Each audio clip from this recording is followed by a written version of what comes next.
Today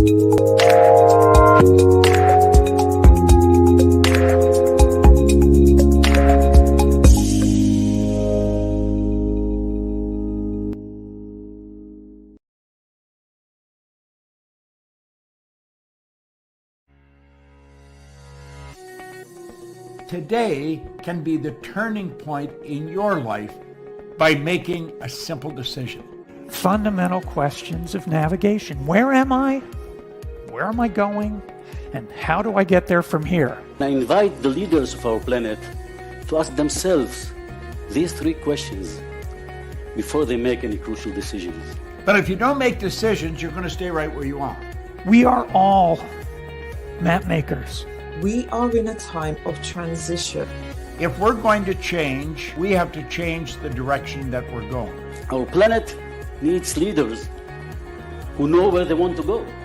When we change the direction we're going, then we want to make sure we're going in the right direction. Leaders who can see the big picture. Because if we're not, we're going to either go backwards or we're going to stay where we are. Recognizing the psychological and the spiritual shifts and changes that need to be made, often from the inside to the outside. To be able to shape your future, you have to be willing and able to change your paradigm. Complex journeys require navigation. The path to the truth is one such journey. This is your GPS. Hairstyling services provided by J.D. Edwards Salon and Spa, Palmdale Shopping Plaza, Ladera Street. Accessories provided by Chevette Williamson Jewelry. Standout jewelry for standout women.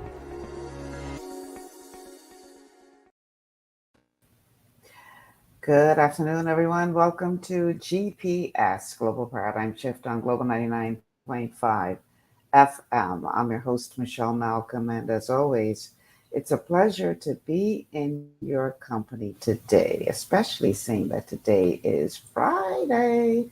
So it's a TGIF open line show today, where you get to be my co-host as we talk about a week that was, all of the top stories of the week, or matter of fact, anything else you guys want to talk about. It's all about you and the direction that you take the show in today. And so, how do you become a part of this conversation? Well, that's easy enough.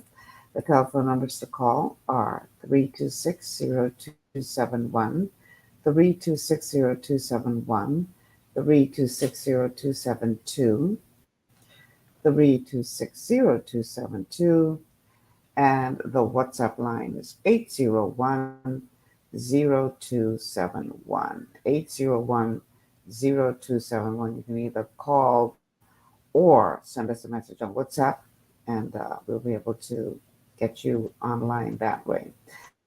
We're streaming live on the official Michelle Malcolm or Global 99.5 FM pages on Facebook, and you can also check us out on YouTube on our official channels, and you can also check us out on Cable Bahamas Channel 974. Download the Global 99.5 FM app to your smartphone or device and check us out there. And by way of radio, we are on the dial here in New Providence at 99.5 FM. You can also listen to us in Grand Bahama if you're in one of the family islands.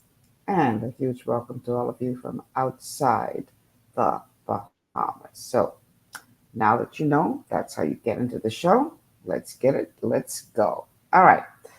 So TGIF, open line. Week that was. And what a week it has been. Before I dive in, I want to give a shout out to a lady that I met today. Now, I didn't get her name, but I went to the VAIC exchange today, and a lady came up to me and she said, Michelle Malcolm? And I said, yeah. And she says, oh, wow, I listen to your show every day, and I enjoy it so much. And I'm like, oh, thank you. And we had a pleasant exchange. And then as we were leaving, she said, it's like having a friend that you chat with every day, even though you never get to meet them. So even though I didn't get your name, if you're listening, I just want to say Thank you so much for being a part of the show. You made my day today. Made me feel a little special, not in a bad way. But thank you so much. You know, this show would be nothing without you guys. And I just want to say thank you to all of you who listen to the show. And listen, I know that sometimes I'm not the easiest person to digest. I get it. Sometimes I get rubbed the wrong way, but it is what it is. It would be very boring, I think, if, we didn't ruffle some feathers from time to time on the show. So, for those of you who don't exactly like my style, I apologize, but it is what it is. I am who I am. And for those of you that do, thank you for your support. I really do appreciate it. I try my best to just, call a spade, you know.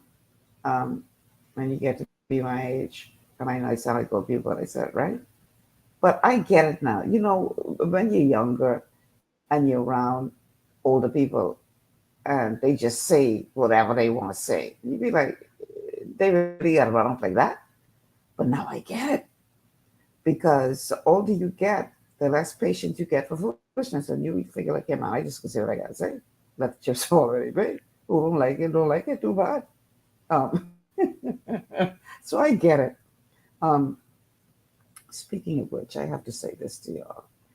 A huge hello to Miss Butler at National Insurance on Wolf Road. On Wolf Road. Very professional, very efficient. Um, I wish I could say the same for head office, but that's another story. But yeah, the staff at the Wolf Road National Insurance Board, hello to you. Miss Butler, it's kind of funny because I had to go in this week to pick up my senior national insurance card. Yeah, right. I'm like, what? How did this happen? Like, where did the years go? Where did the time go? So anyway, she called me up and she said, Miss Malcolm, your card is ready for collection. I'm like, okay. So I go yesterday to pick up my new card. So she said to me, I didn't realize when I called you to tell you to come pick up your card that you were you. And it wasn't until you said you couldn't really talk to me because you were on air at the time. And I'm like, oh my goodness, this is Michelle Malcolm. So I said, yeah. So she said, I said, I came to pick up this card. I said, but it's kind of weird, picking up a card that says senior, like senior, so I told, I said, my pastor didn't tease me to no end about this because when I did have my last birthday, he was like, welcome to the club, you know what I mean? So she laughed. I said, boy, I don't even sound like going to my mouth, but anyway, since you say I'm a senior, I got to pick up a senior card. So she laughed. She said, Miss Malcolm, I grew up watching you on TV. I say, Jesus Lord, because just a big grown woman. I said, myself, you got to rub the salt in the wound. Hi, Jenna from Turks and Caicos. Thanks for tuning in. Yeah, Miss Butler, you ain't had to rub the salt in the wound like that, okay? No, but I'm just kidding. But she was very, very professional, and I want to say thank you for your efficient service there. Even though, yeah, talk about you was watching me from years a little girl. I use big grown woman, but anyhow, let me stay focused. Focus, Michelle. Focus, focus, focus. So, so good afternoon to Miss Butler. And the team, the folks there at NIB on Wolf Road. Thank you for being so professional in your delivery of your service that you provide. And a hello to the lady that I met today at BAIC. Thank you so much for making GPS a part of your afternoon routine. And thanks to all of you who tune in every day and who listen, because like I said, the show would be nothing without you. And every now and again, you need to be, you know, it's always encouraging to meet people out there who say, oh, wow, I listen to your show every day, or, I really appreciate you guys a lot. That's what I'm trying to say. All right, so today's an open line show, and we're going to be talking about the week that was, and there's a lot to talk about. And I just have to figure out where we're going to begin. If you want to call in, you can do so, and we can start with where you want to start, or we can go to one of the clips that I have pulled and start there. So I think I'm going to start with the announcement that we are indeed going to be sending troops to help restore order in Haiti, along with um, personnel from other countries who are going to go as a unit to try to restore um, order in Haiti. Let's begin with that clip. Here we go. There seems to be a change of heart from government as it relates to deploying troops to Haiti to assist with getting a grip of the social unrest in that country. The Ministry of Foreign Affairs released a statement on Monday revealing that the Bahamas has committed 150 persons to support the multinational force. However, back on June 14th, Prime Minister Philip Davis was seemingly adamant about not sending officers to Haiti when he said this. We're hoping that boots on the ground will not be necessary. And I don't know that there's any appetite for any of the superpowers or anyone to put boots on the ground at this time. We think it should be a Haitian solution, and that the Haitian people and those who are the leaders in the Haitian community ought to get together to determine the solution to the Haitian situation. Eyewitness News sought comment from National Security Minister Wayne Monroe on government's newfound decision to send troops to Haiti. While he says he was unaware of the statement, back in October 2022, Monroe said it was a high possibility that this could happen. If CARICOM determines to send troops in, CARICOM will no doubt determine how that troop makeup will be, which could include Bahamian troops. The Bahamas will necessarily, as a CARICOM nation, particularly with the Prime Minister as chair of CARICOM, play our part. Meanwhile, Foreign Affairs Minister Fred Mitchell revealing that the group would mainly comprise of Defense Force officers. Eyewitness News reached out to Royal Bahamas Defense Force Commodore Dr. Raymond King, who declined to give comment but previously asserted that the organization prepares for all eventualities. Now, government maintains in its statement that a deployment could happen once authorized by the United Nations Security Council. The statement further reads that we now urge the passing of a UN Security Council resolution in support of this force. This decision comes on the heels of Kenya's commitment of 1,000 police officers to lead a multinational force in Haiti. This also prompting United States officials to reveal their intention to soon introduce a resolution to the UNSC. For months, Haiti's Prime Minister Ariel Henry have been calling for a specialized armed force from other countries to help curb the social crisis in Haiti not long after he was nearly assassinated in that country. Reports from Haiti and the U.S. State of Department show that there has been alarming levels of killings, gang violence, kidnappings, and social upheaval. This also forcing Bahamian diplomat officials out of that country after they deemed it unsafe. Now, at this point, Mitchell revealed that he is awaiting the outcome of a meeting between United States President Joe Biden and Canadian Prime Minister Justin Trudeau before advising Prime Minister Philip Davis on the way forward. Both countries are expected to provide equipment, funding, and logistics for the effort. So how y'all feel about this? Because, I find it very interesting that America, who, if you look at the history of Haiti, some would argue had a hand in pulling Haiti to the position where it is now. You could look it up and research it yourself. But I find it very interesting that America is not willing to send any troops at this time in any event to Haiti. Now, America could find their way to send troops all the way to Afghanistan, all the way to Iraq, all the way on the other side of the world when it benefit them. But yet Haiti right in their backyard, and they ain't willing to put one soldier on the ground. But we, because we are part of CARICOM, must take our Bahamian boys and send them into that madness. But America can't find one soldier to send. And they arguably helped to put Haiti in the position it's in, arguably.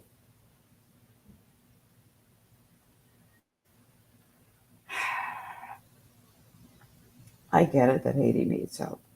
They clearly do. What bothers me, though, is that it has been shown that there is a direct link between the oligarchs in Haiti who are paying or funding the chaos that we see in Haiti right now for their own personal reasons. Very wealthy people within Haiti, from what I am made to understand, are the ones who are fueling the madness that we see there because they're financially supporting the gangs and others who are creating this havoc in Haiti. So, wouldn't it be more beneficial? See, the thing with wealthy people is this: they really only understand one language, and that language is money. They understand the language of money in terms of when you touch their pocket. They may not hear you when you talk about humanitarian concerns.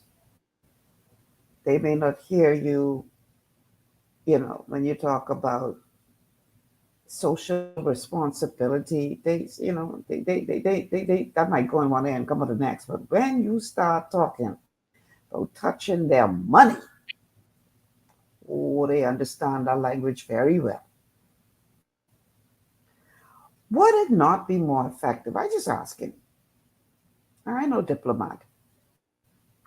So maybe y'all could tell me otherwise. Wouldn't it be more effective if collectively the region found a way to go after their pockets? Whether it be through some kind of sanctions or freezing of assets that they may have in other countries or whatever. Speak their language. Hit their pocket. Because that's the only language what some wealthy people seem to understand. You don't think that'd be more effective than you taking our Bahamian boys and troops from other countries and sending them into that crazy place where they don't seem to have any kind of regard for human life, for their own, much less anybody else's own? I just thinking out loud. Again, I'm no diplomat. So maybe what I'm saying is coming from a place of naivety. And if it is, I apologize. But I do like to think of myself as someone who can think, who is not necessarily going to swallow the BS you try to shove down my throat and call it chocolate. I do all for the foolishness. I could still think. And I'm wondering if it would not be more effective to go after them in their language, speak their language, affect their pocketbook, affect their wallet, their ability to make money. I'm just wondering if that won't be more effective. Because trust me, they can respond quicker than you just saying, oh, we have to restore order. If they don't want the order restored, they'll just keep pumping money into the persons that are creating the havoc. So how is this going to be effective? Just me talking out loud. We have a call on the line. Caller, welcome to GPS. Please turn down whatever you're listening to me on because we're getting some serious feedback. Just listen through the phone.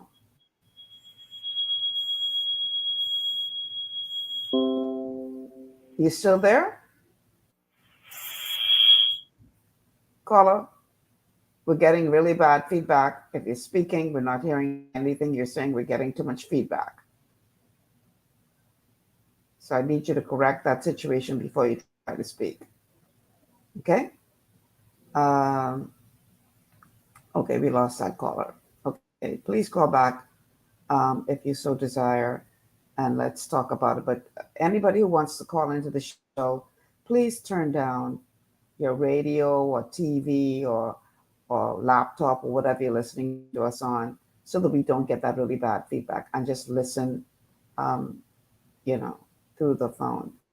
I'm getting a message from my producer. Yeah, you said they're not there. I got that. I'm just saying to anybody else who's going to call, to avoid that feedback. All right, so a couple of you are commenting. Let's see what you're saying. Louis Barton says, because they block. I guess that's in response to my question as to why America could send troops all over the world, but they ain't checking for Haiti. What's right in their backyard. But they could send troops all the way to Afghanistan, Iraq, and all over the place. But not one American soldier. Louis says, keep in mind, billions of dollars get sent for Ukraine. Mm-hmm. Yeah. They look at other ways, but they ain't sending the American children over there. We have another one that says, tell Fred Mitchell saying that they so interested, tell him Brave, Bell, and Monroe go along with Louis George, Big Move, and the other man, or the Luther first. And when y'all can run out now. Y'all really run it out. But seriously though, I really got a problem with us sending our troops to Haiti. I would call on all praying Bahamians to pray for them. Whoever they decide to send, they need to be covered in your prayers. Because if you look at the videos coming out of Haiti and you see the brutality that is taking place on the streets of Haiti, I wouldn't want none of my children go. I know about you. But if I had a son or a daughter and they come talking about recruiting them to go, I wouldn't want them to go. Not over there. And especially knowing what is behind that chaos that's happening in Haiti. I got a problem with that. Because the wealthy people of Haiti who are allegedly behind all of this, they're sitting up very comfortable in their mansions. Ain't nobody looting them. Ain't nobody threatening them. They're very comfortable. So wouldn't it make more sense to go after their pocket? Because that's the only language they seem to understand. Love to hear from you guys on this. So give us a shout. Let me know what you think. 3260271, 3260271, 3260272, 3260272. The WhatsApp line is 8010271, 8010271.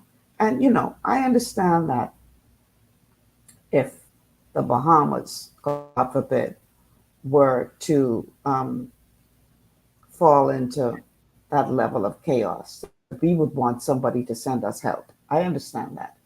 Okay, so I'm not trying to be dismissive as it relates to that. I'm just saying that I don't know how effective that will be if the gangs continue to be funded by wealthy Haitians who are benefiting from the chaos. Because as fast as you send troops, they will send money, and the chaos will continue. It's just my opinion.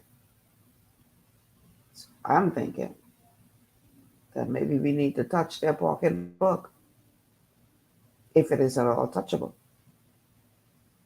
If they are storing their money elsewhere, try to get the countries where they're storing money on board in your effort to restore order to the country and start freezing some assets.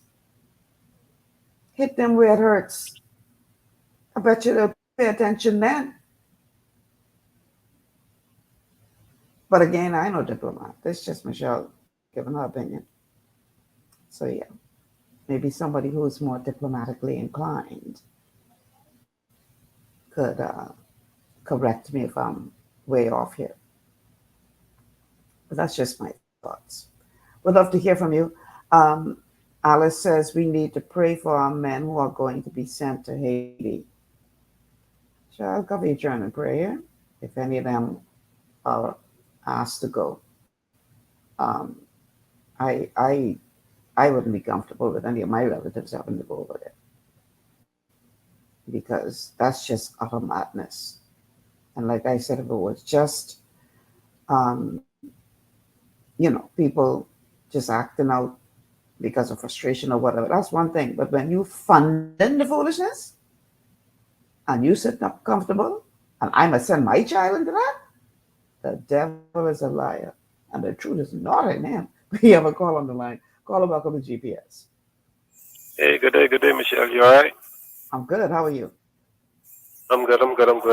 Yeah, just to make a few points. It's just my opinion. Take it from there. When there's chaos in a country, the rich will always prosper and the criminal element will always win. Because there's so much criminal elements in Haiti, whereby gun trafficking, coke trafficking, children trafficking, organ trafficking, whatever you can name, illegal that's going on here, that's going on. Right. It's big money in these things.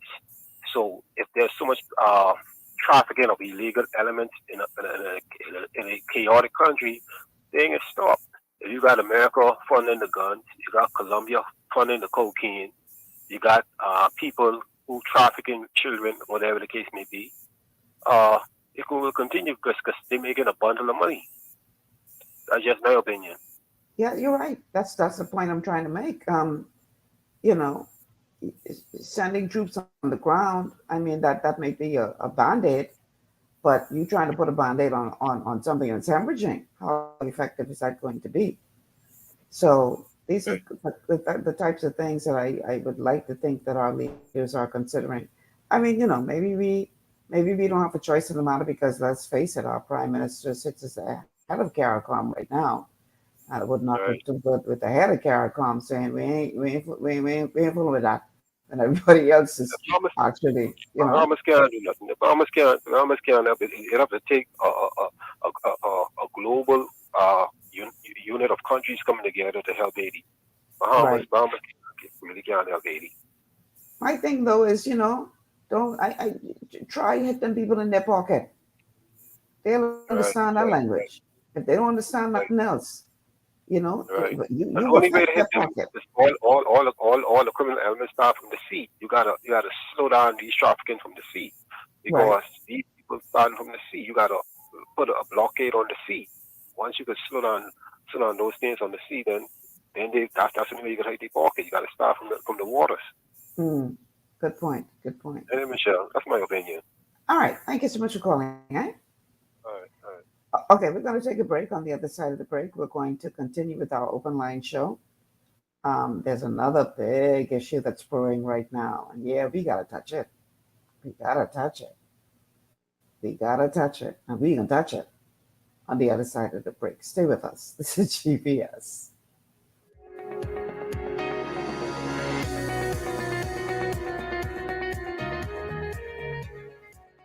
Global Paradigm Shift will return after this. Understanding your microbiome, also known as your gut ecosystem, can change everything you thought you knew about nutrition, digestion, immunity, and metabolism.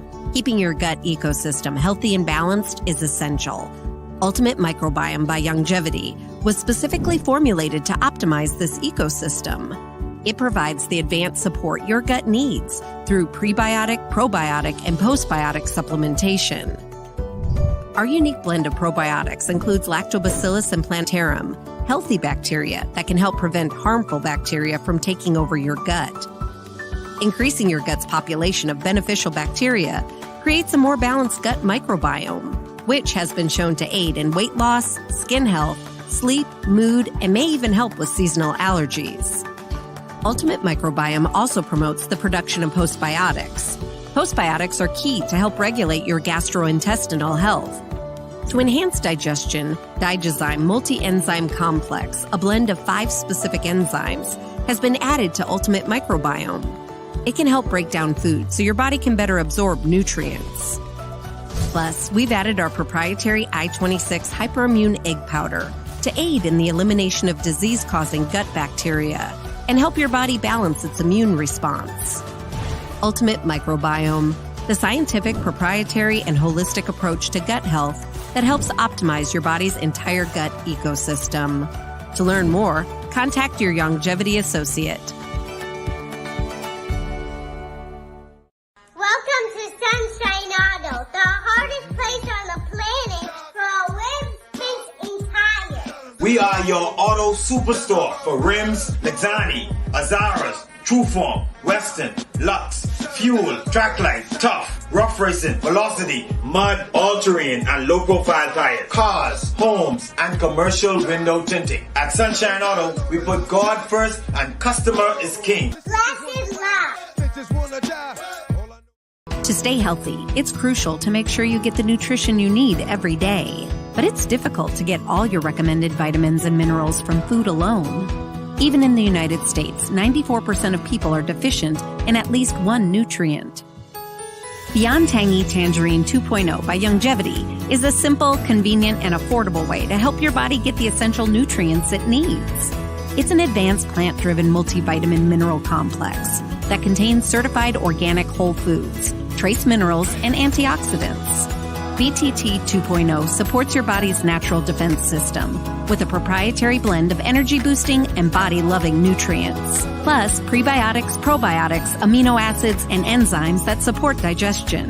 With an unusually high ORAC score of 8,000, you get even more antioxidants to help combat free radicals that can cause damage to your cells. But to get the most benefit and value from any multivitamin, your body must be able to break down the nutrients so you can fully absorb them. Otherwise, they'll just pass through your system without doing any good. Beyond Tangy Tangerine 2.0 was specially formulated with synergizing cofactors to ensure you get maximum nutrient absorption. Beyond Tangy Tangerine 2.0 is the easiest way to give your body the balance and complete daily vitamin mineral supplement it needs for optimal support of your overall health. To learn more, contact your longevity associate. This portion of GPS is brought to you by Tiki Bikini Hut at Junkanoo Beach. Great food, cool tropical drinks, and family fun in the sun. And we are back. Welcome back to our TGIF Open Line show on this Friday afternoon. Michelle Malcolm in your company, and it's a pleasure as always to have you join us. If you'd like to have your voices heard here on the show today, here's how you do it. The telephone numbers to call at 326-0271, 326-0271, 326-0272, 326-0272. The WhatsApp line for messages or calls is 801-0271, 801-0271. We are streaming live on Facebook on the official Michelle Malcolm and Global 99.5 FM pages. If you haven't already done so, please like and share the show. Ask everybody to tune in to GPS. We're also streaming live to our YouTube channels. And speaking of channels, you can catch us on Cable Bahamas, channel 974. Download the Global 99.5 FM app to your smart device and check us out there. By the way, you can go to the app and check our past shows as well. And last but not least, all of you who are tuned in by way of radio, huge welcome to you all. Whether you are in New Providence, Grand Bahama, throughout the archipelago, Turks and Caicos, Canada, Africa, Europe, wherever you are, thank you so much for tuning in and making GPS a part of your afternoon. Okay, so it's a Friday. You know the drill. Every Friday around these parts, we do what we call a TGIF Open Line show, where we talk about the week that was here in the Bahamas. And, you know, we're not just limited to what's happening here in the Bahamas. And there's a huge story that is happening around the world that could impact us here in the Bahamas. And we definitely are open to talking about that as well. So anything that you want to talk about today, within reason, of course. Now's the time to do it. Now's the time to let's have this conversation. Okay. Another big story here in the Bahamas is this revelation that already in the curriculum uh, in our schools is some degree of education as relates to um, LGBTQIA. There was this uproar a couple of weeks ago when it was discovered that a local bookstore was selling books for toddlers about um, pride, about that community's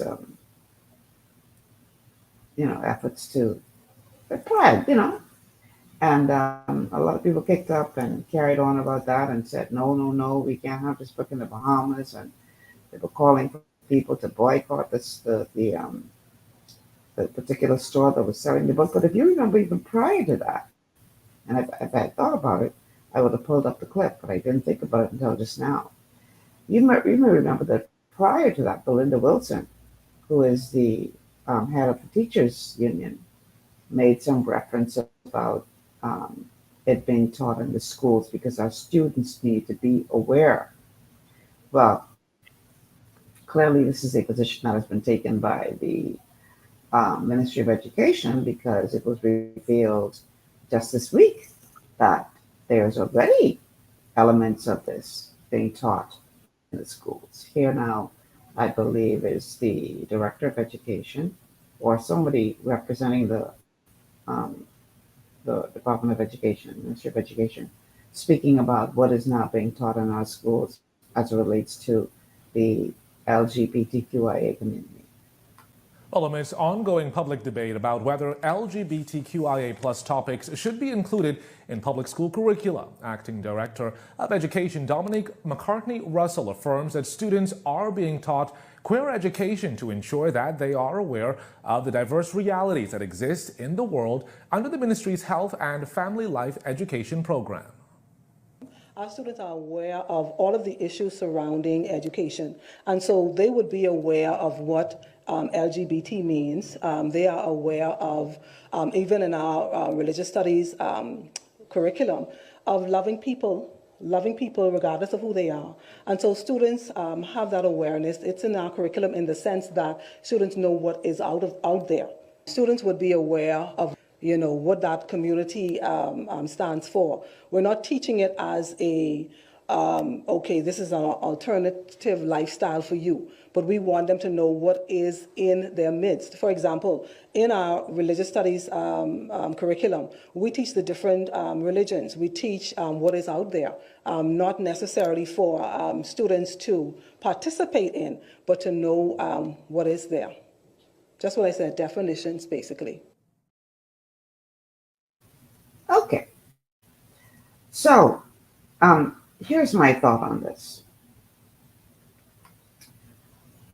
We have not seen it fit to teach our children about the Constitution of the Bahamas, their rights and responsibilities therein.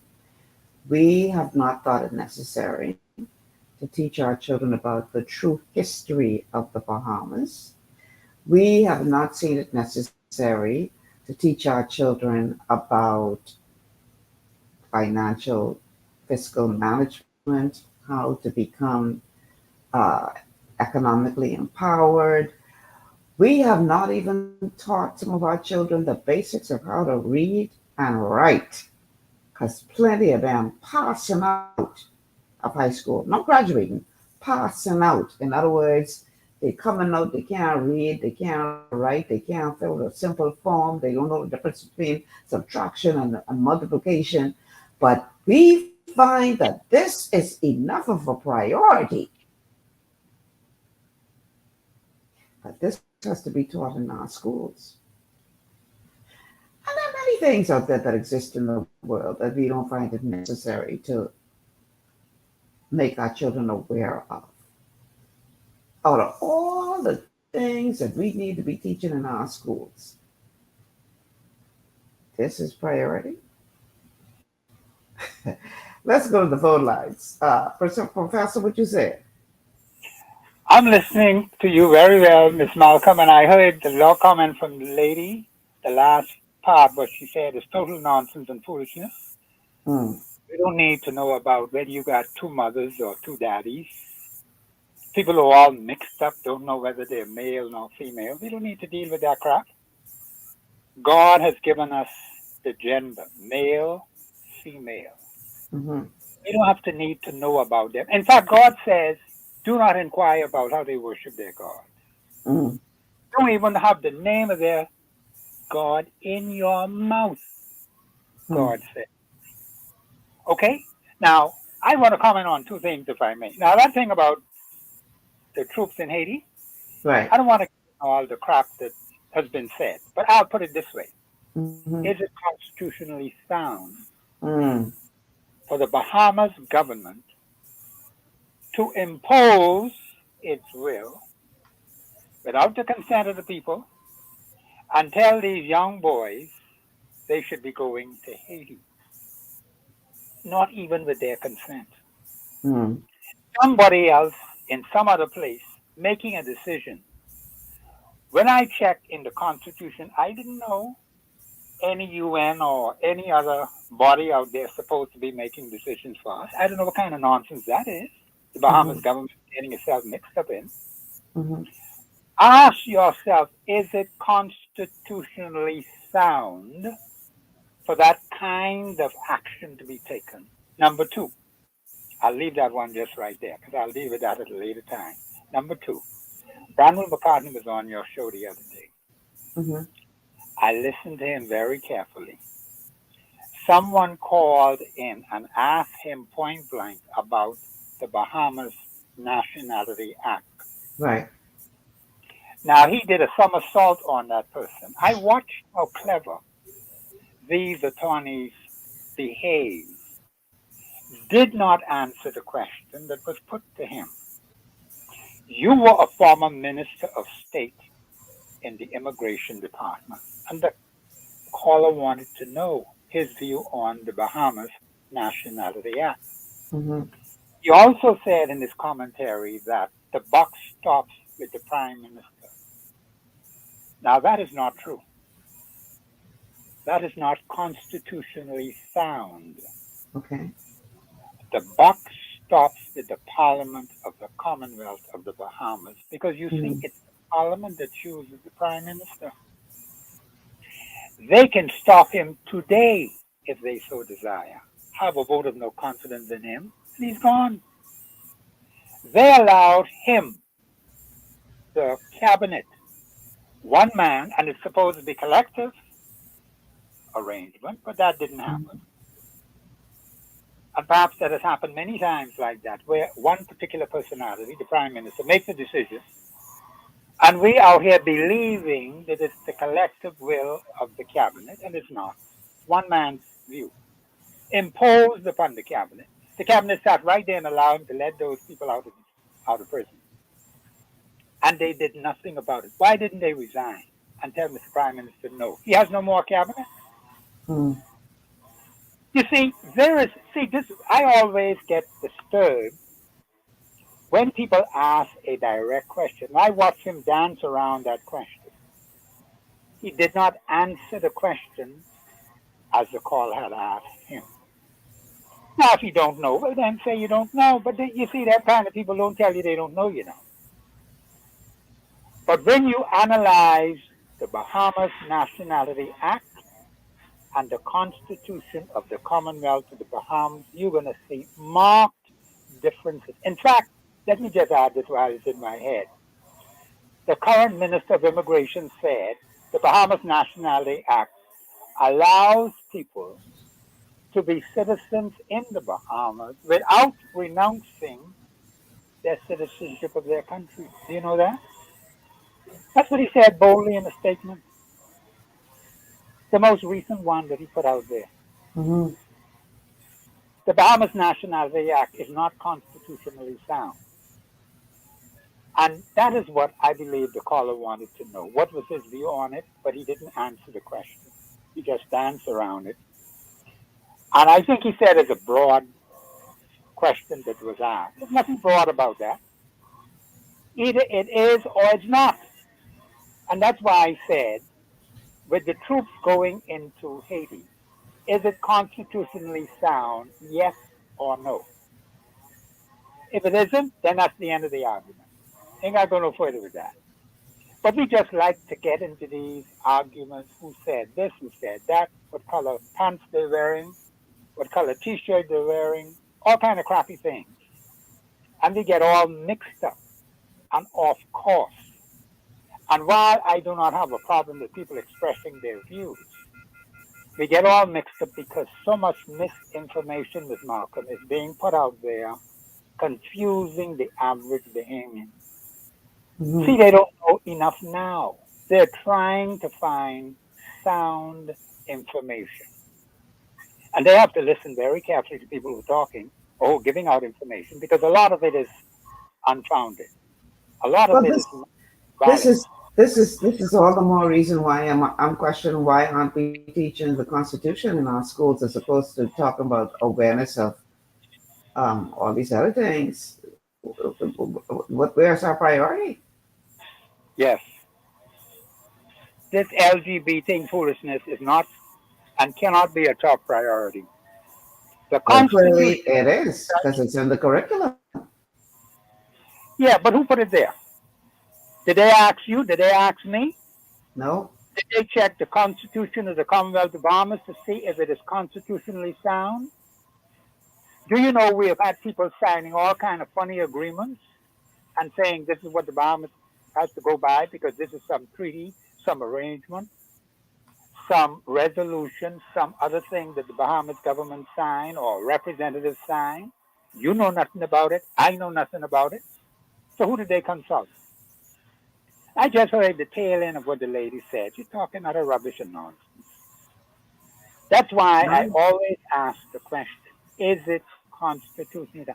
Why do I have to know? Nobody has no two mummies and no two daddies. What kind of crap is that? It is utter confusion. Now, if they have their head all screwed up the wrong way, that's their problem. Don't try to put it on these little children and these parents who are in a position they're struggling to try to live, to feed them hungry children. Don't you think they have enough pressure on themselves now? And they need to get sound, valid, precise information so they can make better decisions. They Well, have Pastor, the people say they want them to be aware. What you talking about? You don't think they need to be be aware aware? of what's that? Miss Malcolm, be aware of what? Be aware of the crap that the LGBTQ, whatever crap they are, to bring to me and to my little ones, and plenty of them I got out there. We don't need that. Who gave them permission to do that? The children Did need they to be. consent to do? They say the children need to be aware because this is in the world today, and they need to be aware. Well, Ms. Malcolm, we have to deal with our Constitution. We need something that is solid, that is factual, that can stand the test of time. We don't need all of these views and ideas from this one and that one, the next one, and then every time you come on there, you hear this one spout that view, next one spout a different view. There is no commonality. Remember when you asked me about pressure? I heard you use that word the other day. And my mind ran right on you what you asked me in the show on Monday. How do you apply pressure? Well, I'll tell you that from the Constitution, how to apply pressure when we meet, not Monday, but the following Monday. Right. We have all the answers from the Constitution of the Commonwealth of the Bahamas. That's the only hope you have, Miss Malcolm. I ain't coming up with no funny ideas about learning about any LGBT and telling the little girl she got two daddies or two mummies.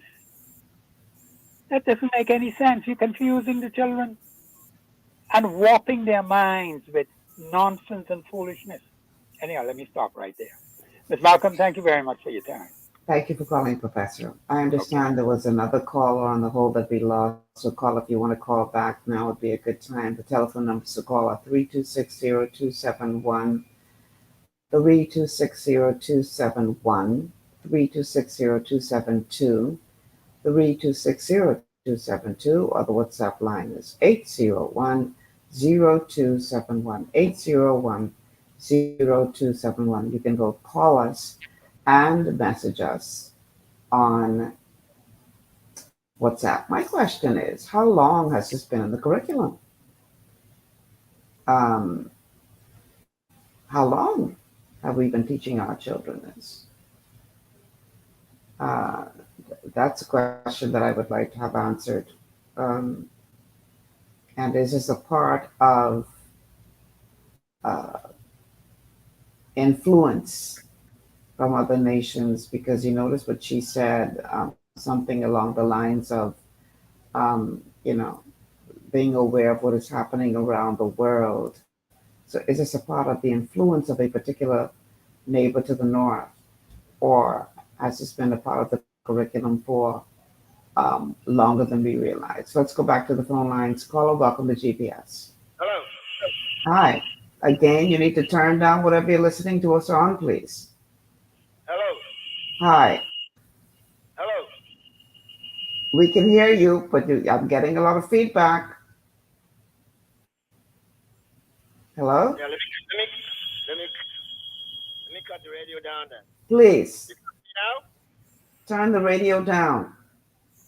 Yeah, the radio's down. Okay, go ahead and talk now. All right. Your problem, the Bahamian problem is the defense force and the police force. That's your problem. What do you mean? It's the same problem what the defense force caused when Castro blew their backside out of the water. The Bahamian people look like they don't know the Bahamas themselves. I used to be sitting down on top of dock wall from those days. I'm in and out of Cuba with a cruise ship. Then I'm out around the Bahamas all day with the police patrol, so I know exactly what's going on. And that was before you build one halfway runway on Auckland.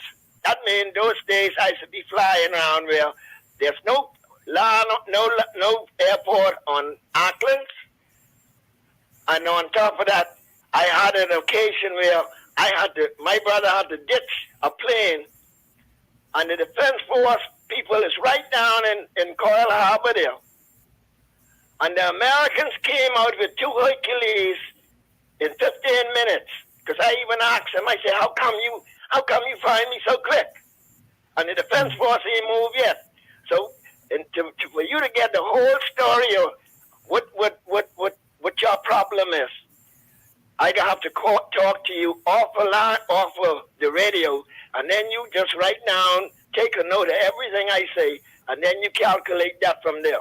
Now I'll call your station, and they'll tell me when I could call you in the day that you could write down all the information. See, I used to fly the police. In the nights, I had to fly police. I had to change plane, and use the same plane when I went out to Ragged Island to bring the prisoners and the defense force fellas out of Ragged Island. So when you get a chance, I could give you off my number, and you could call me, see if I'm free, and then you could write down your list of the reason why the defense force and the police is the problem. Do you believe that I hear you. Do you believe that we should be sending troops to Haiti to help? No, you don't need to. It would be better for you to hire 6 women on Cuba, and they'll be able to tell you if the fella pissing overboard and all coming through there. Where the defense forces be? Up in Inagua. You ever see, you see it, get your map and look and see where the gut for me to bring the ship through is from Inagua. They just go go up to Inagua, and when the girlfriends or whatever call them or whatever, that's what happened with them when they got blown up with the Flamingo. So ain't no sense of me going over all this information on your radio station. You give me a call and and then you could take notes of all. I've been on here I was on the ship from I was 15. When I finished, I started flying the police patrol. Came off the ship, went to aviation school, started flying the police patrol. And I can even tell you where your oil well is, what is capped off. And we had to keep that away from your old people. Castro picked me. And he dig 3 wells where he dig 3 wells. And he ain't find nothing. And these things you just have to keep away from the damn Bahamian people. All right. They're all full of baloney. All right. Thank you. Your problem lies with the defense force. Was it? One man who was operating some planes in Nassau, he had a helicopter. And he was monitoring me the same time the Americans was monitoring me. And when I looked, he came out with his helicopter to pick up my brother out the water. And the police and the defense force right down there in Coral Harbor. I mean, a spit from me. You need to know the dirt that's being these people, in these, whatever you want to call it. All right, caller. We'll leave your contacts and we'll see what happens. All right. All right. Thanks for calling. Okay. We got to take a break. And then on the other side of the break, we're going to continue to talk about the week that was here in the Commonwealth of the Bahamas. Let's talk about all of these issues and hot topics and socioeconomic challenges that we're facing. I want to hear from you guys. This is your opportunity today to, help direct this show. So let's hear from you. All right. But on the other side of the break, stay with us. This is GPS.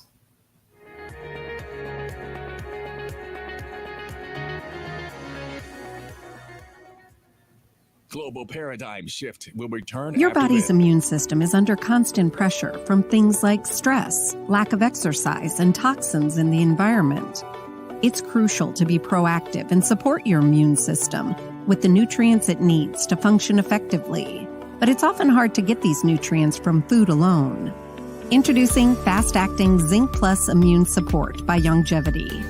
Unlike zinc-only supplements, Zinc Plus Immune Support builds on the proven power of zinc and adds complementary nutrients to give your immune system extra support. Vitamin D helps balance the effects of zinc, while our proprietary blend of natural fruit and root extracts provides the extra help your immune system needs to work against daily stressors. And we've included Longevity's exclusive plant-derived minerals to give your body the minerals it needs, but can't get from food alone. And because Zinc Plus Immune Support is delivered in a great-tasting, sugar-free, berry-flavored lozenge, it encourages quicker absorption of all these nutrients into your body. Zinc Plus Immune Support. Zinc plus the extra support your body needs to promote a healthy immune system. To learn more, contact your Longevity associate.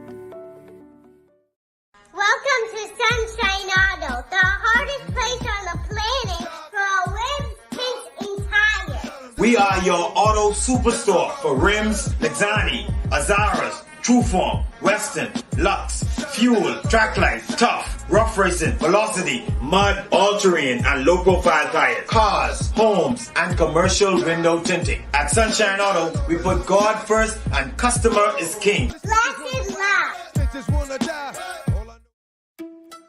It's gotten harder and harder to get your daily requirement of vital nutrients from food alone. Without additional vitamin and nutrient support, your health and well-being can suffer drastically. That's why Z-Radical was specifically formulated.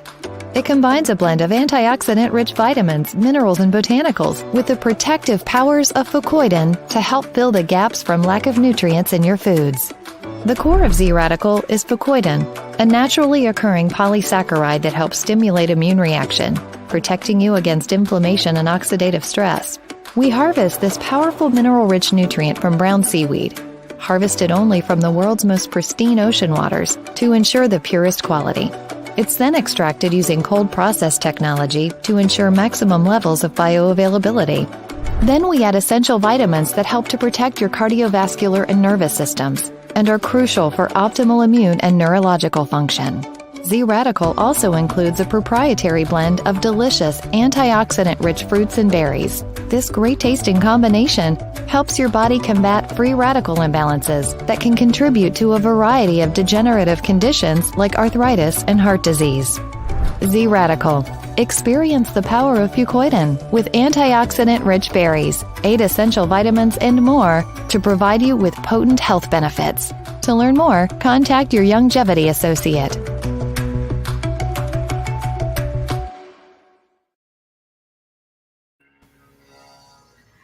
And we are back. Welcome back to GPS, Global Paradigm Shift on Global 99.5 FM. Michelle Malcolm in your company on this TGIF Open Line Friday when you are my co-host and we talk about the week that was. The telephone numbers to call are 3260271, 3260271, 3260272, 3260272, and the WhatsApp line for text messages and calls is 242-801-0271. 242-801-0271. Yes, we are streaming live on Facebook, on the official Michelle Malcolm and Global 99.5 FM pages, also streaming live to our YouTube channels, and you can catch us on Cable Bahamas channel 974. You can download the Global 99.5 FM app to your smartphone or device and check us out there. Last but not least, you can also tune in by way of radio. A huge welcome to all of you who are tuned in. 99.5 FM on the dial here in the Providence. And thanks so much for listening in, as especially our audience all the way from Grand Bahama, the rest of the family islands, and around the world. Okay, so let's look at a couple of your comments before we continue. This one's coming in from Shanika, who says our troops do not need to go to Haiti. And then Wolverine says, let the French, US, and Canadians send their troops. They robbed and exploited Haiti until it is what it is now. Ain't that something? But I see them sending no boots on the ground. Ain't that something? I have a message that came in via WhatsApp that says, I think we need to be more concerned about the grade point average. At what age do they want to introduce our kids to be aware of the LGBT book? This is the U.S. influencing us to do so. We need to stand up for our values, even if it means standing alone. All right. I do believe we have some other messages. I think I lost them there. Okay. So yeah. Okay. So let's go back to our clips about the stories that made headlines this week. In addition to the whole idea of us sending troops to Haiti, as well as the curriculum in our schools already containing content as it relates to LGBTQIA+. Another big story this week was the passage of the Violence Act that some women's groups are taking issue with, saying that 10 years worth of work is down the drain because the legislation that that was tabled and passed leaves out some key things as it relates to the protection of women and children. And I think this is a very relevant conversation now, considering what took place with that 9-year-old child that was abducted and brutally raped by an assailant who I believe is still at large. So let us take a look now at what the debate from the Senate as relates to the passage of that particular piece of legislation. Today, we are taking a historic step in the right direction against domestic violence that plagues our capital and family islands. Senate President Lachelle Adderley hailing the Protection Against Violence bill a positive move to address domestic violence nationwide. This as a number of women's groups sat in the gallery of the Senate, joined by the Office of the Spouse Anne Marie Davis and Deputy Governor General Cynthia Mother Pratt. Domestic violence continues to wreak havoc and fear in our communities, families, and the country as a whole, leaving behind devastating emotional, psychological, financial, and socioeconomic consequences. And despite objection by some, the Attorney General laid out the dimensions of the bill that he says will also make special provisions for incidents involving sexual assault. He explained why the bill was changed from the gender-based violence bill. Suggestion to broaden the scope of the current bill to violence generally was done on the recommendation from the Crisis Center and the Department of Gender Affairs. Madam President, there are esteemed experts that also weigh in on the issue between narrowing a regime to just gender-based violence or applying a regime to broader violence generally. But it was the F&M Senator Michaela Barnett Ellis who argued that the bill lacked consultation and does not do what stakeholders intended. They were promised legislation to deal with offenses against women and children, particularly girls. And they have been offended by the bait and switch by the government, which ignores the tireless efforts of NGOs and stakeholders. The women of this great country deserve an administration that takes them seriously, not an administration that ignores their own female experts, not an administration that dismisses without justification the work of stakeholders, many of whom are female. Not an administration that does not take a woman's allegation of rape and threats of death seriously, and not an administration that does not have the testicular fortitude to protect wives from rape. She also questioned why the bill gave the minister executive power. Why is this cabinet so determined to maintain control on the provision of relief, so that everybody must come to them like a pauper with a bowl looking for a handout? And no, victims of direct domestic violence must rely on the minister to decide what the appropriate care and support services are for persons subjected to domestic violence. Pinder was quick to respond. In the 2016 bill, government's involved in this process? Yes. And in the 2023 bill, government is involved in this process. That is not a bad thing, Madam President. That is not a bad thing. All right. Well, the Christian Council has found their voice as it relates to this issue. And they too are saying that they were not properly consulted by the government as it relates to the contents of the bill that was passed. So here's what members of the Christian Council had to say on this. It appears the church was sidelined on the Protection Against Violence bill that was passed in the lower chamber last week. At least that's according to President of the Christian Council, Bishop Delton Fernando, who says the council was not consulted on the bill. If this is how they want to deal with the church, God has blessed us that we can communicate to parishioners every Sunday. According to Fernando, there was a meeting involving stakeholders to discuss the piece of legislation. The bill was sent to us. We assumed that there would be a gathering again. Apparently there was a gathering. Were you at that gathering? No. Other pastors say they feel as though they were excluded. Now, while Fernando avoided using the word excluded, he notes that the church being sidelined on matters of national concern is nothing new. I feel this is their strategy. And this is the third administration that I'm sitting as president under. It happens with them all.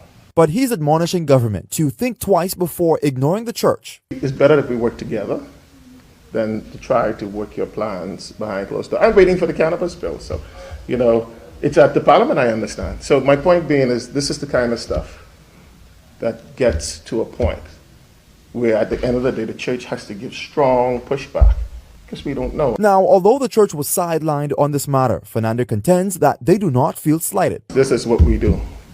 We are a body that represents Christ. And sometimes we will be seen as not being on the same page as others' agendas. We are quite fine with that. Fernando's comments on the church being sidelined on this bill come days after women activists argued that they were blinded by the Protection Against Violence bill being passed in the House of Assembly. Some say that is not the bill they discussed and in some cases agreed to in consultation meetings with government. So there are some who are arguing that this whole question of this bill and women's groups who are saying that it leaves out some key language, that this is somehow tied to the whole question of gender and LGBTQI and transgender rights and all this kind of stuff. And so, depending on who you ask, they believe that this is, I guess, a roundabout way to try to see to it that their agenda, as I'm quoting others now when they talk about this, is actually pushed. Whether or not that is true, I don't know. As a woman, I know that living in this country sometimes you don't exactly feel safe. I remember after the young lady passed away in the Land Shark Hotel some months back, I was having a conversation with a gentleman and about, the way that she died and, whether or not she really did die as a result of a suicide or whether it was set up to be made to look that way. And we were going back and forth. And I said to him, as a woman in this country, I feel like we have very little value. I don't feel safe in my own country. And the gentleman said to me, "Oh, you shouldn't feel that way." And I'm thinking to myself, and I actually verbalized this. I said, "But you don't get it, do you? You're a man. I'm telling you how we women feel. And I'm telling you that in many ways, and I'm not to say that Bahamian women have not made great strides in many areas, but in many ways, we are still treated like chattel or made to feel like chattel. And here it is in this conversation, I'm telling you how we genuinely feel, whether or not you would think it's justified, but I'm just giving you an idea of how we feel. And you're telling me, no, you shouldn't feel that way. And that within itself is disregarding the voice of women. Can't you see that? Because you're trying to tell me that as a woman who oftentimes feels unsafe in her own country, that you're dismissing what I'm expressing to you that women are going through. We have a serious problem in this country where women and children, I'm going to say children because it's not just little girls that are being attacked. Little boys are being attacked as well. But the most vulnerable in our society, women and children, are treated in such a way And I often don't think that men understand what it is that we face. Because many of you, some of you at least, can be very dismissive when we try to explain to you that this is our experience. And, I hear the argument back and forth on both sides of this divide. Um, I hear the argument that, we did consult. Um, and I'm glad to hear that, amendments can be made and that there could continue to be consultation. But I want you out there listening to understand that women and children in this country are often the target of those who are in a position of being physically superior. And to dismiss what we are telling you is important to us to make us feel safer in our country, to put more teeth behind the laws that exist now so that perpetrators will think twice before they decide to prey upon those of us who are more vulnerable. To ignore that or to dismiss it only adds to the argument that is being put forward, that our views don't count. And this is why I understand both sides of the argument, because as a woman, I can tell you the truth. Sometimes you just don't feel safe in your own country. I was telling somebody the other day about an experience that I recently had. I'm in my house, minding my business, watching a little television. And next thing I know, I hear this male voice literally outside my door. I didn't say in my yard. I didn't say in the front of my yard. Literally outside my door. I believe the young man was intoxicated. But in his intoxication, he found himself within my yard, literally in front of my door, where he proceeded to curse and carry on a good while before I finally decided, you know something, you better call the police, because this Negro looked like he didn't want to leave your yard. Because I thought initially, well, somebody probably a little high or drunk or whatever, actually they gonna walk off and leave. But this went on for the longest time. Finally, I said, you better call the police. And so, I want y'all to understand, because, y'all like to talk about women competing with men and all this kind of garbage that's put out there, and it's an agenda, to destroy a family. And I would be one of the first to say that yes, the family unit is definitely under attack. But if you cannot see the value of the role of the woman within that traditional family unit and why she should be protected rather than having to walk around feeling unsafe in our own country, then you just don't get it. You just don't get it. And it's for those reasons that I understand why the women's groups are upset. When the language that they felt was going to give us at least another layer of protection has been eliminated. It seems that yet again, our voices are not being adequately heard.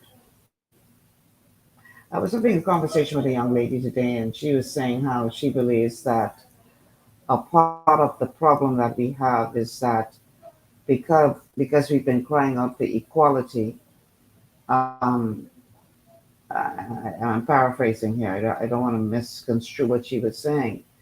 Is that has lent to this whole attitude um, towards women that you ask for equality in one area, but you don't want the equality to apply in another area.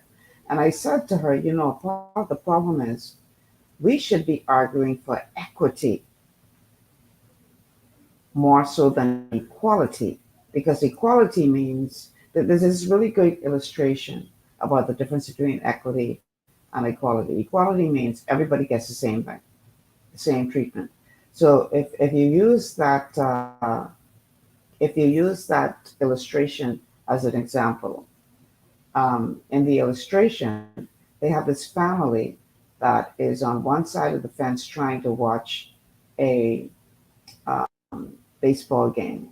The father, or the male figure, is tall enough to see over the fence.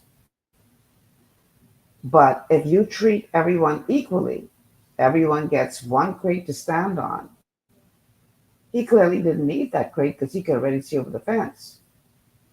The female in the photograph, whereas having that one crate, she could see a little more, her view over the fence was still limited. The children in the illustration couldn't see over the fence at all because the one crate was not enough to give them the leverage that they needed to see over the fence. So everybody's being treated equally. Everybody getting the one crate to stand on,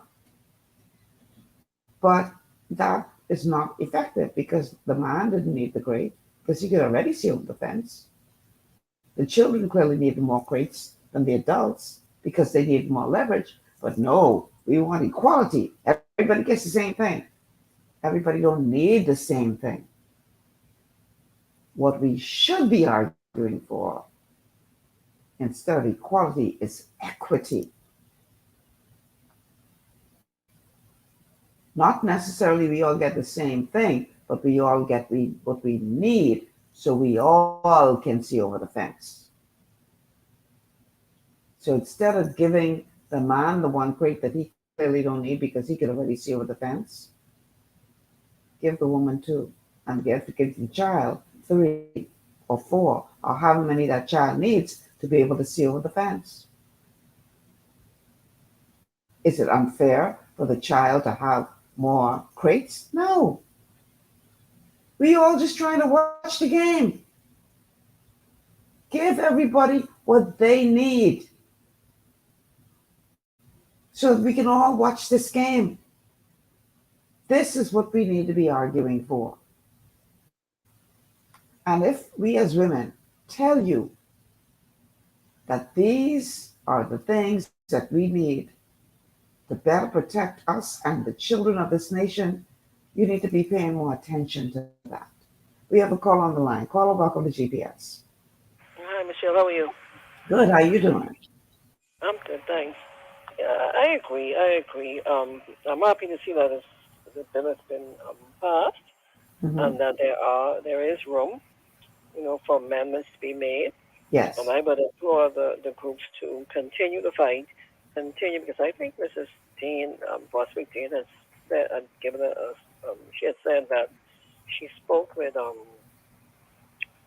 somewhere in the powers that be, and they're going to sit down and, as far as to continue, to push this further and to, implement more of their, the things that they, really wanted in this bill. So it's a good start, and the awareness is there, and that's important. 2 points.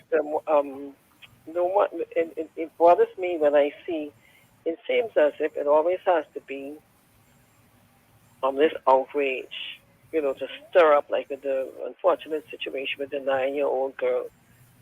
Everybody got, up in arms with that. Remember Bella. It shouldn't have to take for these instances to happen. There should be a continued awareness, a continued push, and, to deal with these laws and sentences and whatever have you. But Right. my another point that I want to mention to you, Michelle, is that when we speak about women's um, call for equity, because I agree with you when you use the term equity, the word equity, Mm-hmm. for this equal rights, whatever have you. For some reason, especially now, recently, it gets everything gets mixed up. The water, the oil seems to trip into the water Right. to mix it, that's mixed up because convoluted. When you're gonna have persons who went under the knife, some who have, some who just decides to. I'm not speaking about the persons who I forgot the word that they born with both organs, right? Intersex. That's the person, Intersex. right? Right. Mm-hmm. But when you're gonna have persons who actually they say they can't help it, it's just them. They see themselves. They've seen themselves as a girl when they were born a boy, and they always like playing with dolls and girls' clothes and wearing panties under when they should be wearing drawers as a child, sneaking these things on, and wearing makeup now, and then they're gonna come, publicly now because it's all over the world, and they're gonna sit, because there's a debate going on now in America where you have these personalities actually going at it, where a woman, transsexual, right, is arguing with a woman that they're gonna call they want the woman who was born a woman. They're terming them to use this term cis cis woman or something like that. SIS Mm-hmm. woman. I think they were cis female. This is someone who God created as a woman and a man, Mm-hmm. right? God, Mm-hmm. created woman. God created man. But the person who went under the knife, who decided that they're gonna be wake up on one and say, okay, I want to live my life as a woman, they're gonna sit down and they're gonna argue right down to the bone. Up, they're gonna go up and they're gonna challenge a woman. The whole argument it gets that as far as having these cramps, not because you have these monthly cycles means that you're more woman than I am. Not because you bore children that you are more woman than I am. And they're actually going up head to head with these persons and having trying to have persons canceled because a natural born woman, dared to stand up and say, you're wrong. You cannot, don't you dare compare yourself with me. You Right. understand? So it's as if it's not about equity anymore. You have persons who have decided that they want to live this lifestyle are now saying that they're more important than the person who God gave life to as that particular sex. And Mm. I think that it becomes so confusing, and that's why I sometimes I become a bit I shouldn't say confused, but even with education, with sex education in schools, how far do we go in our curriculum as far as making our children young and Aware. young aware. Mm-hmm. Where do we cross the line with the awareness? Because they're gonna come, and there's a point in their lifetime that they're gonna come up with these situations where they're gonna go off to college, university, or go off to boarding school, and they're gonna come up with these persons. Even when they watch certain TV programs now or whatever, go on their phones or whatever have you. It's like persons are actually trying to make this thing to normalize this behavior. Mm-hmm. And I think there has to be a buffer, not just at home. We always say we leave it up to the parents and the family. Yes, I agree with that. 80% of it, right? However, Mm-hmm.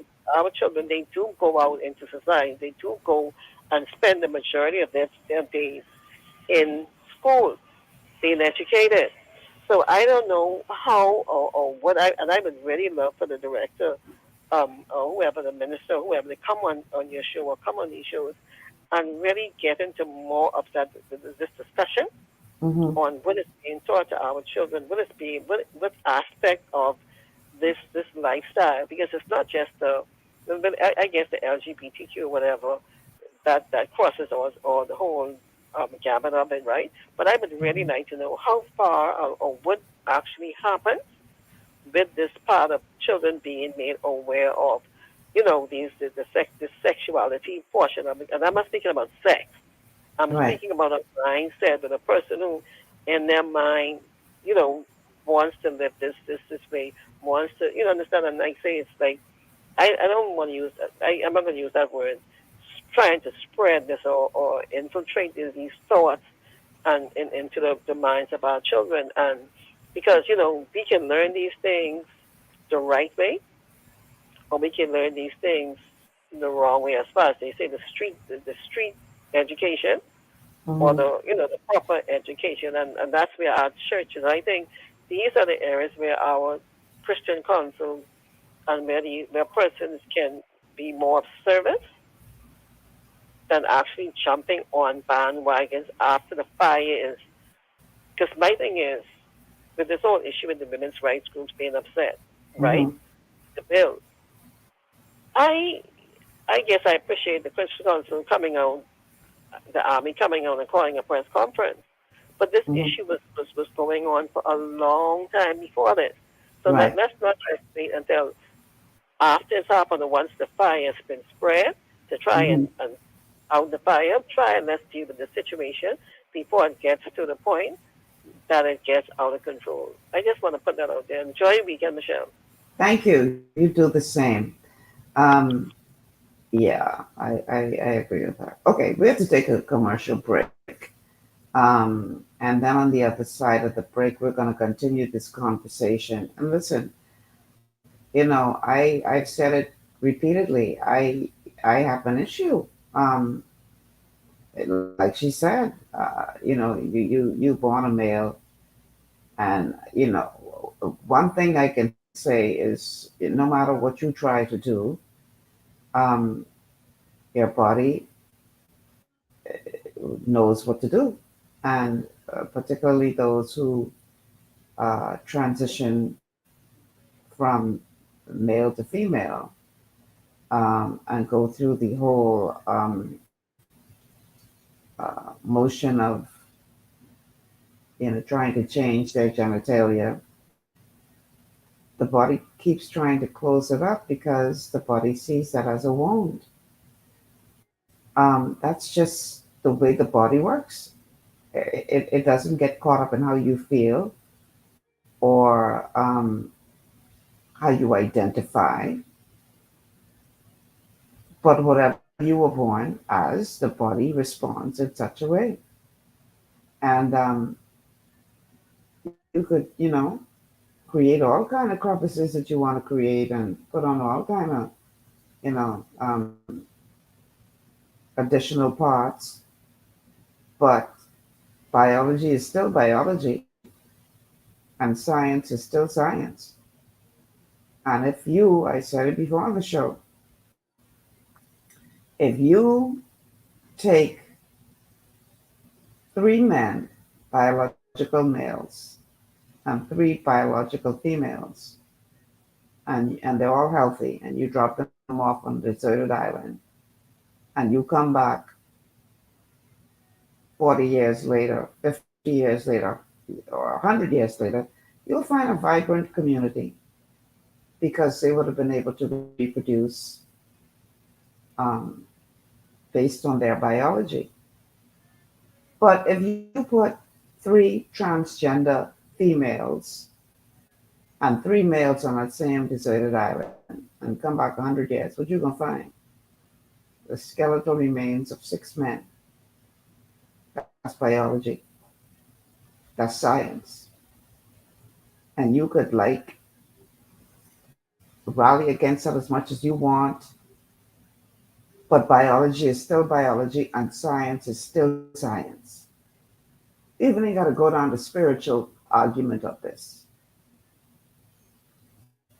So why are we trying to pretend that it's something else?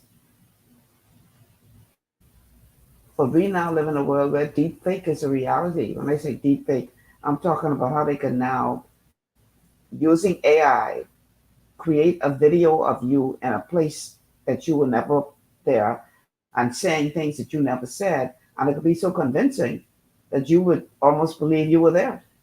We live in a fake world where fakeness is now the reality, it seems. Or at least they want you to think it is.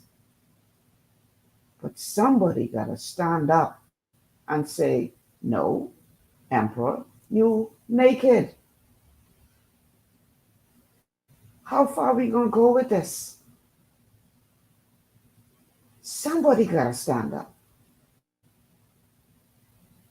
We'll be back after these words from our sponsors. Stay with us. This is GPS.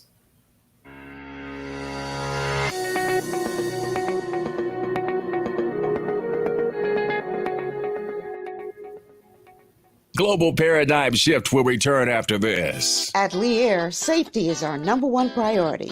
Flying since 1996, we offer scheduled flights into Fresh Creek and Mangrove Key Andros and Great Harbor Key, Berry Island, twice daily, 7 days a week. Affordable charter services are also available to anywhere in the Bahamas and the Caribbean.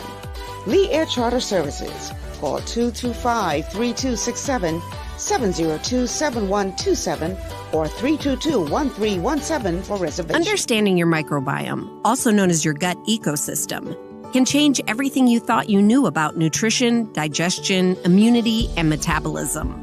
Keeping your gut ecosystem healthy and balanced is essential.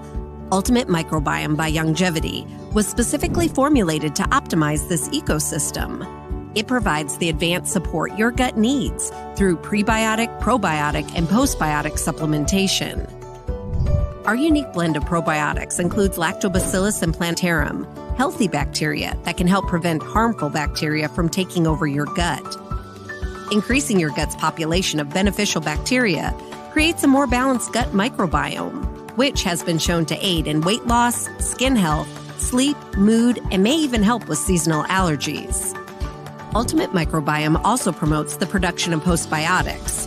Postbiotics are key to help regulate your gastrointestinal health. To enhance digestion, Digizyme Multi-Enzyme Complex, a blend of 5 specific enzymes, has been added to Ultimate Microbiome. It can help break down food so your body can better absorb nutrients. Plus, we've added our proprietary I-26 Hyperimmune Egg Powder to aid in the elimination of disease-causing gut bacteria and help your body balance its immune response. Ultimate Microbiome, the scientific, proprietary, and holistic approach to gut health that helps optimize your body's entire gut ecosystem. To learn more, contact your Longevity associate. For all your building needs, it's Carib Construction and Project Management on Gladstone Road. We build it all: schools, homes, hotels, and more, including structures requiring a Phase 3 electrical contractor. We also provide project management services. The first step towards your dream building begins at Carib Construction and Project Management. Call us at 376-1556 or 341-4466. One of the things I love about the Mailboat is their relationship with Bahamas Air. I can earn travel points on my international freight and redeem them when I fly. For me, online shopping is easy with Mailboat's U.S. addresses and regular freight delivery to Nassau. Plus, I can always prepay customs and freight, and they always notify me when my package arrives. Yeah, a lot of people think the Mailboat is just for shipping, but they also offer a safe and secure storage facility at affordable rates, all in a central, convenient location. We also offer passenger service into Freeport multiple times per week with a seating capacity of over 450 persons.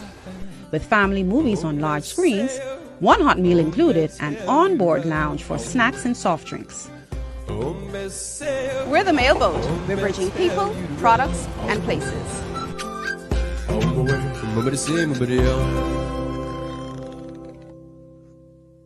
Executive Printers is your one-stop shop for all your branding and customization needs. Letterheads, envelopes, business cards, invoices, share and gift certificates, rubber stamps, vouchers, funeral programs, brochures, flyers, banners, and promotional items like mugs, water bottles, mouse pads, and key rings, all with personable service and great quality. No project is too small or too large. For great turnaround and competitive pricing, make an executive decision. Call us at 393-5011.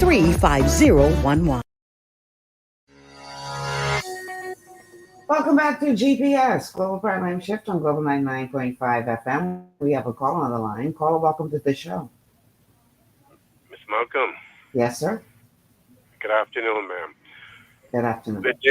With they bringing up Miss Russell saying in this school term they can be teaching to train them, educating them on this. Remember when Miss Wilson came sometime back and said, everybody make a see, these things was in the making a long time, yeah? You just can't pitch up overnight and say, well, this is what we can do.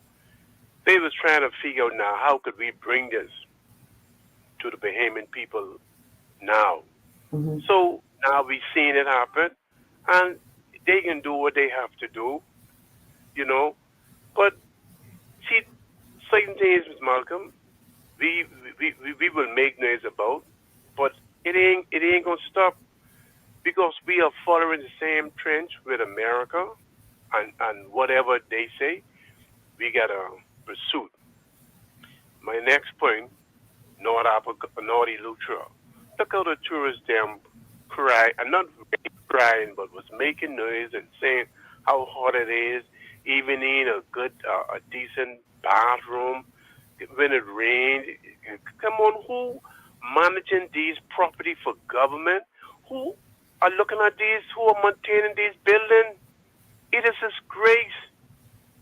It's a disgrace. People getting wet up in the rain, the sun, and I can't believe it. Come on. I mean, the tourists them would say that they like up there, but boy, it's hot. They could do better if they had a little more air conditioning and stuff like that. Malcolm, this country got to fix. This country really got to fix. I don't know who we should look for to help to fix this country, but this is a problem because why? We putting people in place who don't have no knowledge of their job description, what they're doing, and why. This is what causing all the confusion, because it's some head with roll when they're not doing their job. We will see a better Bahamas. If that was a private place, I know that wouldn't have been like that. My last point. I am sorry for the 9-year-old girl, what happened to her. But I see the rage and the carrying on.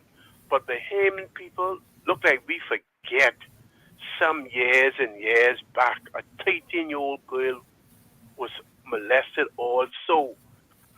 Where was the outcry then? And this is the same set of people who was around. If they over 50, they hear about all kind of things, but men who were going with young little girls and things like that. In the same Bahamas, we got to stop our hypocrisy in this country. And we always call this country a Christian nation. The hypocrisy is to the high order of the day. We must stop it, Ms. Malcolm. Thank you. All right. Thank you so much for calling. We have another call on the line. Caller, welcome to GPS. Good day, Michelle. How are you doing today? I'm good. How are you? Right here. Wondering about where is morality and decency anymore. You know, Michelle, I listened to you give that little factual analogy about six people being on an island. 3 of them of a natural born gender of male and natural born gender female, etc., etc. And you didn't touch on the spiritual side, but I will. The Almighty God made you a female physically, and He knows you personally for who you are. He made me a male physically, and He knows personally who I am. No operation, no sex change, nothing is ever going to change who one is before the Almighty God. To me, that is, and I say this with no offense intended, but that is demonic. It's satanic. When any human being is unsatisfied with his or her biology, that is a demonic spirit that has lied to that person. They believed that lie, that they are not comfortable or they should not have been born a female or male. How anybody could tell the Almighty God how he or she ought not to have been born? That's an insult to their own value, in my opinion, as a human being. When they do things like that, mind you, they have the right, obviously, to make those decisions. And I respect anybody's right to make any choice they want. But not because we have a right to do something means that we are morally or spiritually or even legally right in doing it. The other thing too, Michelle, and I do feel badly for the 9-year-old girl who was molested. You remember some months ago I shared with you about the 8-year-old girl who was raped some months ago? Yes. And the thing that bothers me, Michelle, and I am honestly tired, I'm tired of the talk. I really am. I am tired of the talk. Actions speak louder than words. And if God didn't tell you faith without works is dead. If we, the Bahamian people, want a peaceful society, which I'm sure we do want, we have got to now start demonstrating, whether that is by the pen to the paper or the computer, the fingertips on the computer keyboard, whatever the case may be. We have now got to start demonstrating, even literally going out there and putting pressure on the government to put things in place. First of all, we've got to understand what God's plan of action is for the sensible, peaceful, wholesome behavior and conduct of society. Because, Michelle, you and I could complain and cry out all we like about the wrongs that's going on, but if we don't do anything as a people, definitely to change it, Michelle, all we are doing is blowing smoke. I mean, I believe a lot of people today are not crying out anymore, because years ago when these things were happening and the public was crying out, the lawmakers weren't doing anything about it. Michelle, and human government was instituted by the Almighty God, okay? And a lot of people don't believe that or acknowledge that, but I didn't set human government up. God himself did. And my point in saying that is, human government has an obligation before God to do those things that are morally right, divinely proper on this planet. And when you see human government doesn't rule according to God's directive, Michelle, there is no other way for us to go than for the evil to be rampant as it is. Because there are only two forces in existence, God and righteousness, Satan and wickedness. And if we ignore God and reject God, the only thing that's going to happen is death, destruction, harm, and despair and dismay, because that's the devil. That's his nature. That's his mandate to destroy humanity. He don't care about us, the devil that is. In any event, at the end of the day, Michelle, we as a people have got to stand up and take action. I was a part of the demonstration years ago in regards to saving Clifton. You know, if people like me and you and others who stood up back then didn't stand up, Clifton would have been gone. Yep. And sure. I only use that to say we can talk as much as we like, but until we get together as a people on a cause that is righteous and proper and stand in unity and fervor and don't stop until we get the changes that we need to see, talking ain't going nowhere. We ain't gonna never, because the politicians out there listening to the United Nations, they're listening to the Privy Council talking foolishness about the worst of the worst should only be those who suffer the death penalty when it comes to murder. That's a bunch of hogwash. The Almighty God never told you and me that the worst of the worst. God says in Genesis chapter 6, is it? 6 and verses 9 and 10. I'm sorry, 9 verses 5 and 6. That if a man takes the life of another, by man shall his life be required. God didn't say if the worst of the worst does it. A child's life is no less valuable because he or she is a child. I'm sick and tired of all of this new age satanically influenced crap. Because people out there who is going to devalue a human life just because they're a child or they're not a police officer is nothing but a demonic fiend. Thank you, my dear. All right, JT, thank you so much for calling, letting us know how you feel about this whole thing. It is very vexing. Listen, I don't believe it's anybody's business what you decide to do in the privacy of your home. That ain't my business what you decide to get, but that ain't my business. And I ain't trying to make it my business. But it becomes my business when you decide to make it my business. When you decide that you're going to dictate to me that I need to accept. Now you made it my business. See, because it wasn't my business before. I wasn't trying to get up in your bed and your bedroom to find out again. That ain't got nothing to do with me. But when you decide that you will now make this a national issue, now you made this my business. So don't come to me and tell me, oh, you need to shut up, I cancel it. No, because you bring your business out. You put that before me. And with regard to America, America, I honestly don't get it, even though I get it. Of all the things what America is so concerned about ensuring that the people have rights,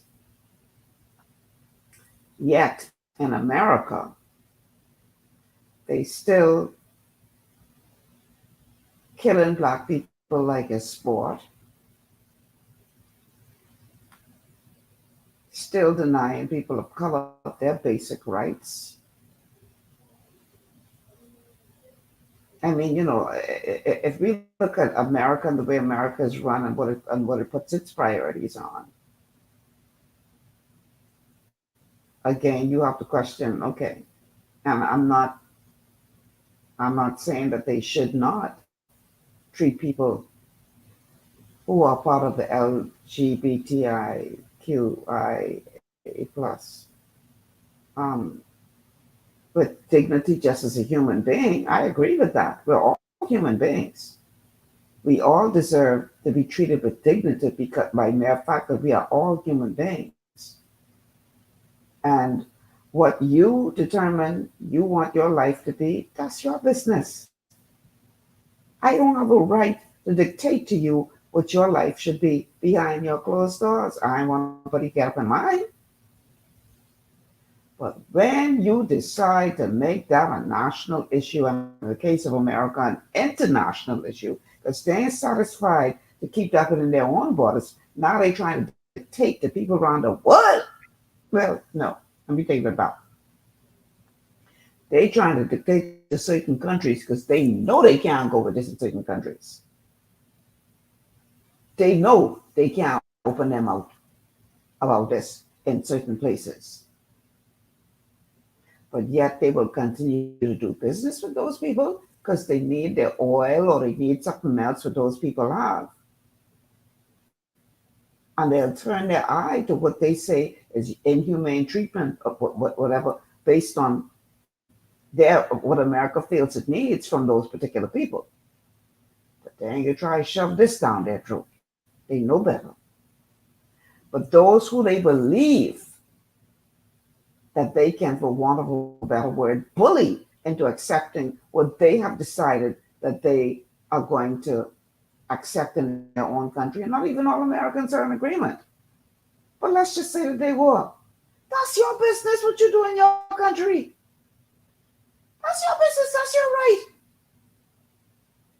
But what makes you think you got the right to dictate to me? Because that's what you decide that you want. That's the direction you decided you want to go in your country. You got the right to dictate to me? What happened in my sovereign land? When you got all these other major issues that you all need to pay attention to in your own country? You want me to start listening off the people of color who have been all out murdered by your police across the country? You want me to start? Y'all got so many other issues y'all could be concentrating on, but y'all have, for whatever reason, decided that this is the one you're going to push. Well, that's fine within your country, but don't come trying to shove that down my throat in my country. Not a day like it. Not a day like it. Because like I said earlier, when it comes to this whole issue of what's going on in Haiti, if you were such a moral authority of the world and the police of the world, why I see no American boots on the ground in Haiti? Why? Because they ain't got nothing what you figure you want or need after you done help to pillage the country.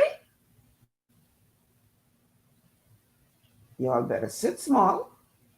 Yeah, we know y'all a big superpower, but that don't give you the right to try to push your agenda down my throat. If that's what you want to do in America, all power to you. But the last time I checked, the Bahamas was not a part of America. This is not the U.S. Bahamas Islands like you got the U.S. Virgin Islands. No, this ain't the U.S. Bahamas Islands. And you don't have a right to tell us that we have to adopt your lifestyle that you have decided to adopt in America. You don't have that right. Last time I checked, you're still a sovereign country. So don't tell me that this is the way that the world is going, because I don't start to get that argument. And we just have to go along with what the world is doing. Poppycock. Foolishness. Utter foolishness. I'm sorry. I ain't buying it. And there are a lot of people who feel the same way. What you do in your privacy, that's your business. I ain't trying to get up in your business. I ain't trying to get up in that because that ain't got nothing to do with me. You do you. Be you. You got to answer God for yourself. But when you decide that you're going to make this a national issue, don't tell me shut up. Don't tell me you can try to cancel me. No, sir. Because you just bring your business in my face. So now you have given me the right to speak out and say, no, I will not accept this. Let's not get it twisted. You don't get to eat your cake and have it too. I was having this conversation with someone who's a member of the LGBTQ community. And I, in that particular conversation, we were talking about how unfair it is for people who are born male and decide they're female to compete against biological females in sports. You clearly have an advantage just by biology. And I said, it's not fair. And the person said to me, well, what makes you think life is fair? Well, I could ask you the same thing. We're not allowing you or anyone else to shove down our throat what you have determined is the way you want to go. That on you. But don't bring it in my face and then tell me I don't have the right to talk about it. Not going to happen. If you wanted me to stay out of it, you shouldn't have bring it in my face. It's 4 o'clock. Let me get out of here. It is what it is. That's my view. And I have a right to my view just like you have a right to yours. Like it, hate it, or in between. That's how I feel. And I have a right, as the host of this show, to give my opinion. Take it or leave it. 4 o'clock, I gotta get out of here, y'all. Monday's a holiday, as we all know, and I want you guys to be safe. Let's show everybody love. Everybody deserves to be loved. Okay, so let's be more patient with each other, more loving with each other, and more understanding with each other. And enjoy your weekend. Have a good one. And I'll see you guys, God willing, next week, same time, same place, beginning on Tuesday. Until then, I'm Michelle Malcolm. Take care, everybody. Have a good one.